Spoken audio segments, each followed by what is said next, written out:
Мінекей электрондық лекалдың түрі сіздің принтерге жіберу үшін қараңыз. Бірінші басасыз принтерді. Мінекей сізде шығып тұр. Бұның бір беті. Мына жерде жазылып тұр. Страница 1 из 1 деп. Мына жерге қарасақ, мына уменьшить страницы деп тұр. Біз бұны не үшін істейміз? Мінекей мен қазір басайын. Бізге қазір шығады бұл лекалдардың А4 қағазға кішкентай түрі.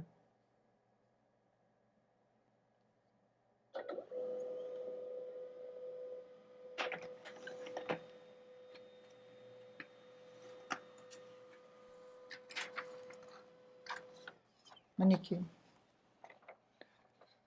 Осы қағазға қарап, сіз болашақта қазір бұны үлкенін бір-біріне қосу үшін керек болады. Мінекей. Енді үлкенін қайтадан мен печатьті басамын. Көрдіңіз ба? Настройка размера и обработка страниц дегеннен сіз постерді басу керексіз. Постерді басқан кезде метка вырезкида мынандай галочка тұру керек. Альбомныйға ауыстырасыз, қараңыз. Мінекей, масштаб 100%, 21 парақшаны печаттап шығады екен. Енді 21 бетті печаттаймыз. Принтерден парақшаларды алған кезде, мына ең бірінші бет шықты. Сіз оны шатастырмаңыз. Біртіндеп 1-2, 1-3, осылардың бәрін қазір біз дайындаймыз. А4 қағазға біз мыналарды печаттағанда, қараңыз. Бізде тест шықты. Тест 10 сантиметрде 10. Осы лекалдарды осымен салыстырасыз. Мінекей менің тестім. Егерде тестті бір жағын бүйтіп өлшесем, міне 10 сантиметр менде шықты. Екінші жағын мен тексермеймін. Бір жағы 10 болса, екінші жағы да 10. Енді мына менде кішкентай үлгісі тұр. Енді мына үлкендерді қараңыз. Міне 1, 1-2, 1-3. Келесі қатар 2-1, 2-2, 2-3.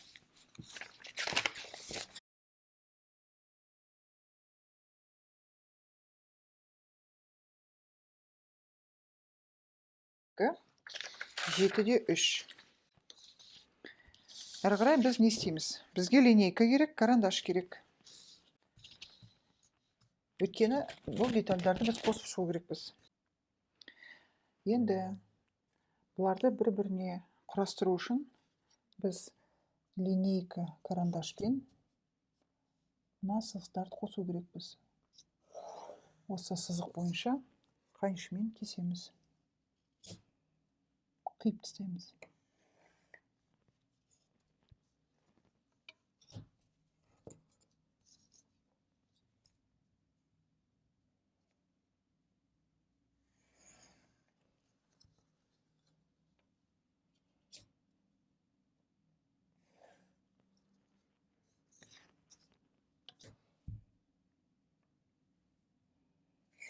Соңғы бетте тек қана бір сызық. Міне.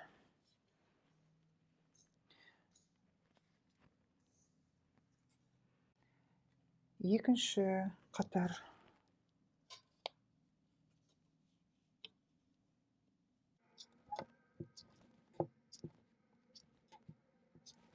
Әрі қарай дәл осылай жалғастырамыз да. Енді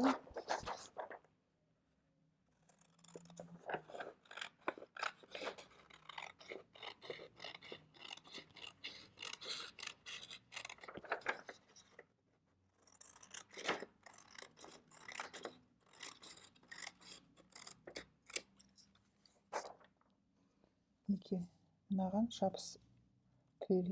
жабыстырамыз.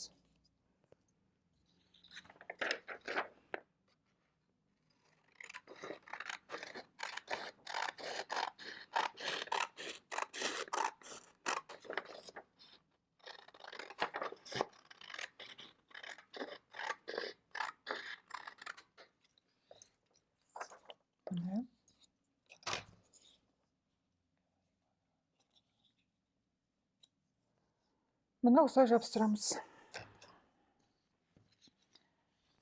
Мынау жаңа қиылды. Үшіншісінде.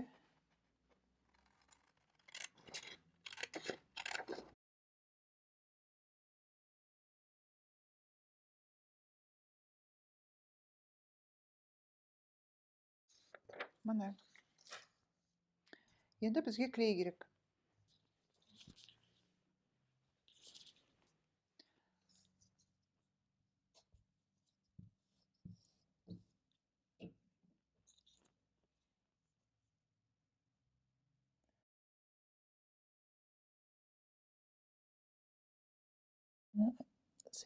Сәйкестіру керек.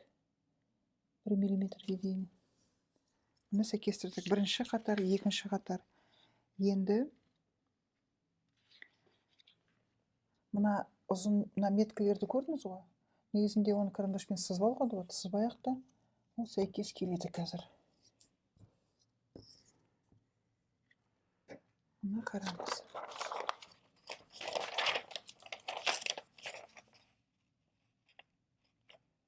Мына выточкасының орны. Егер де сізде 1-2 миллиметр сәйкессіздік болса, сіз оған қатты мән бермей-ақ қойыңыз. Ол принтерге байланысты, қағаздардың берілуіне байланысты. Бізде 2 қатар қосылды.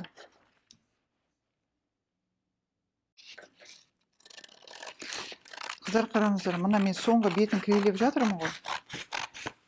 И кейбір сіз бұны асықпай дұрыстап клейлеу керексіз. Мен қанша асықпасам да, менде сәл қисықтықтар бар. Қазір көрсетем, оны қалай жөндеуге болатынын.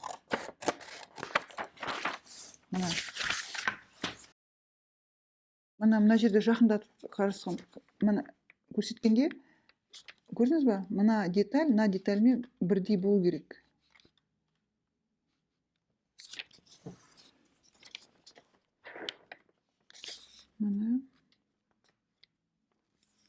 Мына парақтарды қосқан кезде 1-2 миллиметр жылжып кеткеннің өзінде осындай болып қалады.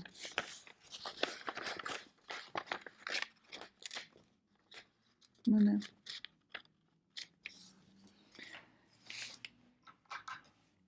Енді бұны детальдарға қиям.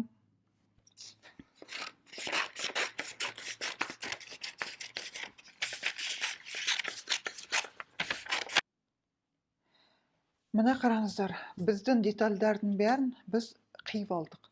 Қараңыздар, мынау алдыңғы деталь. Бұл жерде мына орыс тілінде жазылып тұр: середина переда.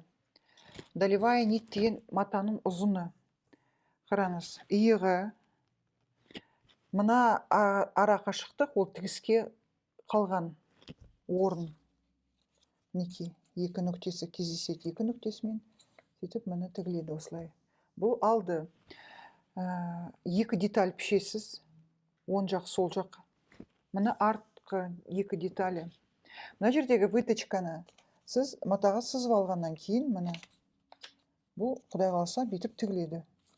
Арты. Бұл екеуі основной матадан пішіледі.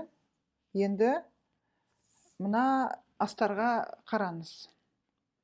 Астарда мынаны біз подборд дейміз, мынау обтачка. Мінекей, өздерінің қосылатын орындары мінекей. Кім-кіммен тігіледі. Обтачка тігіледі өзінің астарлық матаға. Мына екеуі астарлық матадан. Мына екеуі основной матадан. Мына жерде мен жазып қойдым, мына складка деп. Осы складканы сіз бүгесіз де, мына обтачка соған тігіледі.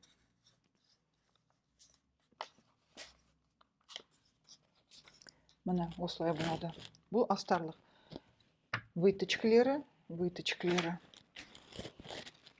Лекал дайын.